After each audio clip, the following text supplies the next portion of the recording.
Hi bro, hi sister, praise Lord. யாருக்குங்க problem இல்லை இந்த உலகத்துல? எல்லாருக்கும் ப்ராப்ளம் இருக்கு. பொதுவா கர்த்தர் தெய்வமா கொண்டு நமக்கு ரொம்பவே ப்ராப்ளத்தை பிசாசு கொடுத்துருக்கான்.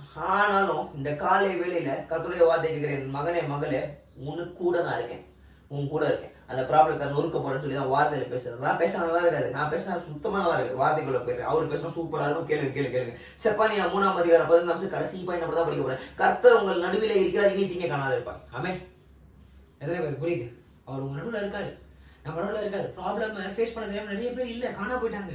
ஐயோ என்ன ஆக போகுது, நாளைக்கு காலையில் அவள்தான் மறுத்து போறாங்க, தற்கொலைக்குள்ள போயிடறாங்க. ஆனா இன்னைக்கும் உங்களை என்னையும் கெத்தா இந்த வார்த்தை கேட்கிறாரு. எது தெரியுமா?